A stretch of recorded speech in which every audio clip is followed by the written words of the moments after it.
Halo, Assalamualaikum teman-teman. Kembali lagi bersama saya, Rani. Di video kali ini, kita akan melanjutkan video sebelumnya terkait pembahasan latihan untuk tes P3K. Ya, di sini saya memiliki beberapa contoh soal yang sering keluar di tes P3K. Oke, untuk teman-teman silahkan simak videonya dari awal hingga selesai karena ini penting ya teman-teman. Nah, kita langsung saja mulai untuk pembahasan latihan tes P3K. Ya, dimulai dari nomor 1. Oke, nomor 1. Guru mengadakan kegiatan pembelajaran berbasis proyek di mana siswa harus merancang taman sekolah. Mereka bekerja dalam kelompok untuk menyusun rencana, menghitung biaya, dan memilih tanaman yang sesuai. Dampak positif dari kegiatan ini terhadap keterampilan berpikir kritis siswa yaitu A. Mengurangi kreativitas siswa. B. Mendorong siswa untuk menyelesaikan tugas secara individual. C. Mengajarkan siswa untuk merencanakan, menganalisis, dan mengambil keputusan. D. Memfokuskan perhatian pada aspek teoritis saja. Nah, di sini kita tulis atau kita catat kata kuncinya yaitu dalam bekerja dalam kelompok untuk menyusun rencana, menghitung biaya, dan memilih tanaman yang sesuai. Nah, dalam hal ini berarti dampak positif dari kegiatan tersebut terhadap keterampilan berpikir kritis siswa, yaitu kalau A untuk mengurangi kreativitas siswa itu tentu salah ya, karena adanya kegiatan itu seharusnya menambah kreativitas siswa. Kemudian jika B, mendorong siswa untuk menyelesaikan tugas secara individual. Nah, ini juga salah karena di dalam soal dicantumkan yaitu bekerja dalam kelompok. Berarti ketika menjawab C, B itu kurang tepat. Kemudian yang C, mengajarkan siswa untuk merencanakan, menganalisis, dan mengambil keputusan. Ini adalah sementara jawaban yang tepat. Coba kita lihat yang D. Memfokuskan perhatian pada aspek teoritis saja. Nah, di sini itu salah karena kemampuan yang dihasilkan itu tidak hanya teoritisnya. Di sini siswa belajar berbasis proyek di mana siswa itu dapat menyusun rencana, menghitung biaya, dan memilih tanaman. Nah, dari kegiatan itu bukan hanya aspek teoritis saja yang dihasilkan. Jadi jawabannya yang tepat adalah yang C. Oke. Selanjutnya nomor 32. Penggunaan media pembelajaran yang tepat dapat Sebentar, kita zoom dulu. Ya, kita ulang. Nomor 32. Penggunaan media pembelajaran yang tepat dapat A. Membuat pembelajaran jadi membosankan. Apakah iya? Apakah betul ketika kita menggunakan media pembelajaran yang tepat? Media pembelajaran kan sebagai unsur pendukung ya dalam proses pembelajaran, ya, sebagai fasilitas gitu ya juga dalam pembelajaran. Nah, ketika media pembelajarannya digunakan tepat itu maka pembelajaran ya tidak akan membosankan, ya pasti siswa akan merasa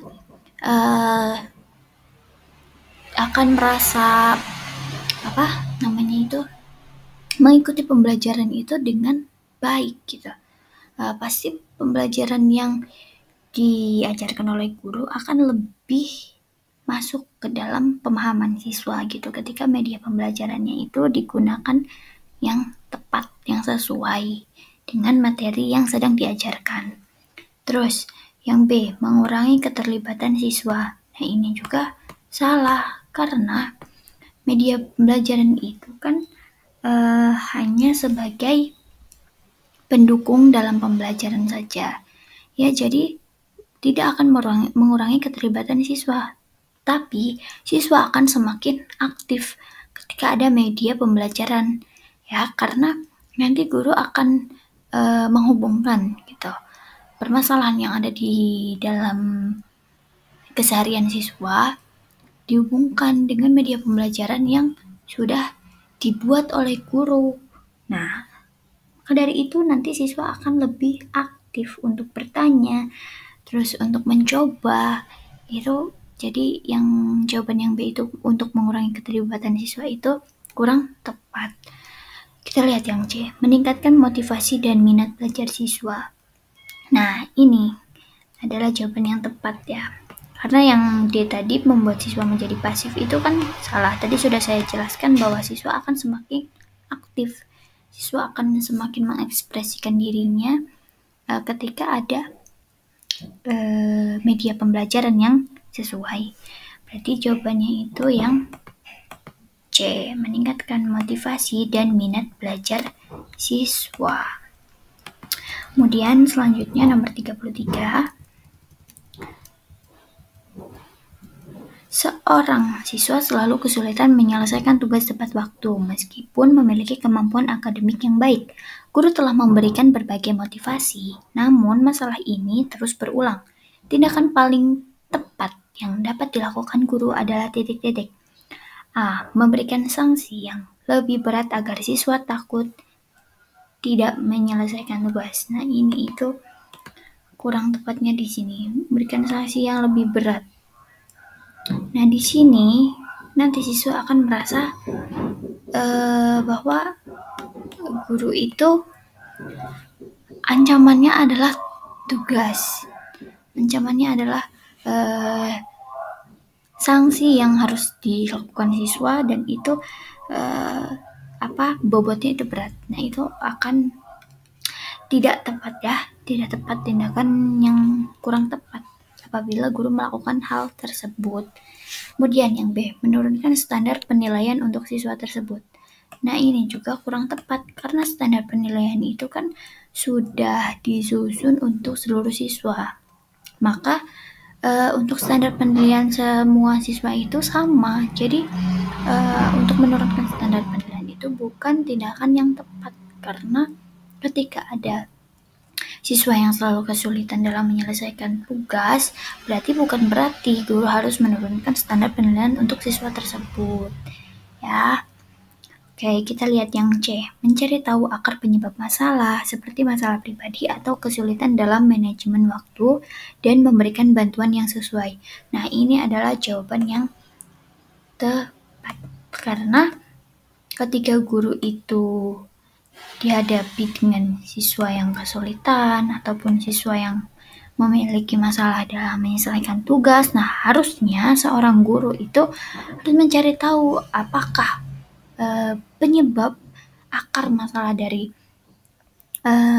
kesulitan tersebut itu apa, atau dari pribadi siswa sendiri atau dari lingkungan keluarganya atau dari teman-temannya. Nah, ini menjadi solusi yang paling tepat ketika dihadapkan dengan siswa yang selalu kesulitan dalam menyelesaikan tugas tepat waktu. Oke, kita lanjutkan yang nomor 34.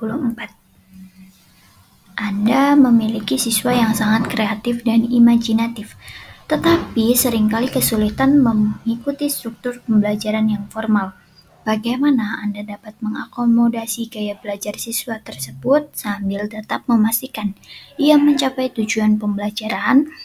Jawaban yang diharapkan. Pilihan 1. Memaksakan siswa tersebut untuk mengikuti struktur pembelajaran yang sama dengan siswa yang lainnya. Nah, ini itu perlu kita ketahui bahwa kurikulum sekarang, kurikulum Merdeka itu kan ada pembelajaran berdiferensiasi, di mana pembelajaran itu tidak menyamaratakan semua siswa. Jadi pembelajarannya itu mengikuti kebutuhan siswa. Misal siswa A dia mengalami kesulitan. dalam berpikir kreatif dan imajinatif. Tetapi siswa B itu memiliki kelebihan, dia sangat kreatif dan imajinatif. Maka dalam pembelajaran itu tidak boleh disamakan antara siswa A dan siswa B. Ya, jadi guru harus menyesuaikan kebutuhan siswanya. Kemudian yang pilihan kedua, membiarkan. Nah, ini udah membiarkan itu sudah pasti jawabannya tidak betul ya, tidak tepat karena membiarkan berarti kalau membiarkan itu tidak akan menjadi solusi untuk siswa tersebut ya. Terus nomor 3, memberikan kesempatan kepada siswa untuk mengekspresikan kreativitasnya melalui proyek-proyek yang relevan dengan materi pembelajaran. Nah, ini adalah yang paling tepat karena di mana guru mampu memberikan kesempatan kepada siswa yang dapat mengekspresikan kreativitasnya itu, ya itu menjadi solusi. Ya, jadi siswa yang memiliki kreativitas yang sangat tinggi dan imajinatifnya sangat tinggi, mereka akan kebutuhan mereka itu dapat tersalurkan gitu ya, ketika guru memberikan kesempatan kepada siswa-siswa tersebut. Oke, kita lanjutkan. Ya, jadi setiap siswa memiliki kebutuhan yang berbeda-beda. Jadi sebagai seorang guru harus apa? Harus mencukupi kebutuhan siswa tersebut yang berbeda-beda. Jangan menyamaratakan siswa satu dengan yang lainnya. Oke. Selanjutnya nomor 35. Prinsip utama dari differentiation instruction adalah A. Memberikan materi yang sama untuk semua siswa. Nah, ini tadi diferensiasi kan untuk apa? Pembelajaran yang apa tadi? Ingat tidak? Ya, jadi yang mengikuti kebutuhan siswa ya. Jadi tidak boleh memberikan materi yang sama kepada semua siswa karena nanti kebutuhan siswanya tidak akan tercukupi karena kebutuhan siswa itu berbeda-beda. Yang B, menyesuaikan pembelajaran sesuai dengan kebutuhan individu siswa. Nah, ini adalah jawaban yang paling tepat seperti yang sudah saya jelaskan tadi ya. Jadi pembelajaran berdiferensiasi itu tujuannya untuk memenuhi kebutuhan siswa yang berbeda-beda. Kemudian yang nomor 36.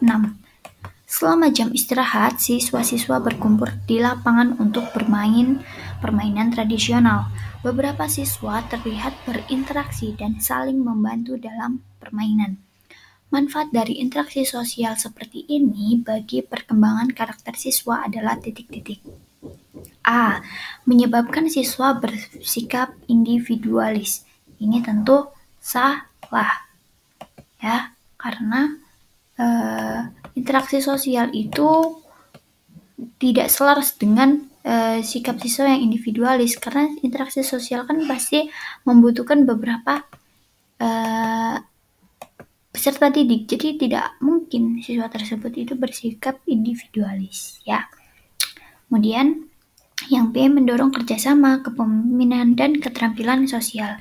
Nah, ini adalah jawaban yang paling tepat karena di dalam interaksi sosial beberapa siswa terlihat saling berinteraksi dan saling membantu dalam permainan. Nah, di sini sudah terlihat jelas ya bahwa hasil dari permainan tersebut akan mendorong kerjasama antar siswa, terus melatih kepemimpinan dan juga keterampilan sosialnya. Jadi jawaban yang paling tepat adalah yang B. Kemudian selanjutnya nomor 37. Di sekolah dasar, suasana kelas sangat aktif. Siswa terlihat berdiskusi dalam kelompok kecil tentang proyek yang sedang mereka kerjakan. Sambil sesekali bertanya kepada guru yang berkeliling memberikan bimbingan, bagaimana suasana ini dapat meningkatkan pemahaman siswa terhadap materi yang diajarkan. Meningkatkan pemahaman siswa, kita kata kuncinya kita tuliskan dulu, meningkatkan pemahaman siswa. Nah, Di satu sisi berarti untuk pilihannya A. Mengurangi kebosanan siswa, B. Memfasilitasi pembelajaran kolaboratif dan diskusi, C. Menghambat kreativitas siswa, D. Memfokuskan perhatian hanya pada guru. Nah, dari sini kita bisa lihat sudah jelas ya, ketika akan meningkatkan pemahaman siswa, ya, maka ini tidak selaras dengan kata kuncinya, karena suasana kelas yang sangat aktif itu ini sudah terlihat jelas membuat siswa terlihat berdiskusi dalam kelompok kecil. Berarti ini bukan jawaban yang tepat, karena meningkatkan pemahaman siswa itu ya emang betul dapat mengurangi kebosanan siswa, tapi ada jawaban yang lebih tepat, yaitu memfasilitasi pembelajaran kolaboratif dan diskusi. Nah, ini lebih tepat karena di sini sudah dijelaskan bahwa siswa itu terlihat berdiskusi dalam kelompok kecil. Sedangkan ketika berdiskusi maka akan menciptakan pembelajaran yang kolaboratif antara siswa satu dengan yang lainnya, karena di situ akan memunculkan pemikiran siswa satu yang lainnya yang berbeda-beda, maka akan tercipta pembelajaran yang kolaboratif. Oke, selanjutnya nomor 38. Motivasi intrinsik dalam pembelajaran dapat ditingkatkan dengan cara A. Memberikan hadiah kepada siswa yang berprestasi, B. Membandingkan prestasi siswa satu dengan yang lainnya, C. Membuat pembelajaran menjadi menyenangkan dan menantang, D. Memberikan ancaman jika siswa tidak mengerjakan tugas. Nah, motivasi intrinsik ya dalam pembelajaran itu dapat kita tingkatkan dengan cara memberikan hadiah itu tidak tepat ya, karena ini akan memunculkan kecemburuan antara siswa satu dan yang lainnya. Terus yang B, membandingkan prestasi. Nah, apalagi membandingkan, ya ini tidak boleh dilakukan oleh guru, karena ya emang kemampuan peserta didik itu berbeda-beda. Jadi jangan sampai kita sebagai seorang guru itu membandingkan kemampuan ataupun sampai membandingkan prestasi, karena itu akan memunculkan juga rasa kecemburuan dan rasa kayak bagi siswa yang kurang mampu gitu, kayak wah berarti saya tidak mampu, saya tidak bisa seperti dia gitu ya. Jadi itu tidak tepat. Nah, maka solusinya adalah kita akan membuat pembelajaran itu menjadi menyenangkan dan menantang. Ya. Oh, maaf. Bukan yang ini. Jawabannya itu yang mana tadi? Yang C. Oke. Selanjutnya nomor 39. Di kelas, setelah selesai pembelajaran, guru memberikan kesempatan kepada siswa untuk memberikan umpan balik tentang metode pengajaran yang mereka sukai dan yang dirasa efektif. Mengapa penting bagi guru untuk mendapatkan umpan balik dari siswa? A. Hanya untuk menilai kemampuan guru mengajar. B. Agar siswa merasa terlibat dan memiliki suara dalam proses pembelajaran. C. Untuk menghindari pertanyaan sulit dari siswa. D. Agar guru tidak perlu melakukan perubahan. Nah, umpan balik ini juga tidak hanya untuk siswa saja, tetapi guru juga perlu mendapatkan umpan balik dari siswa, karena untuk apa? Hanya untuk menilai kemampuan mengajar guru? Ya tidak, karena tidak hanya untuk menilai. Ya, jadi guru bisa introspeksi diri gitu ya. Jadi selama ini saya kurangnya di mana? Selama ini saya harus bagaimana gitu. Jadi ini jawaban yang paling tepat yang B.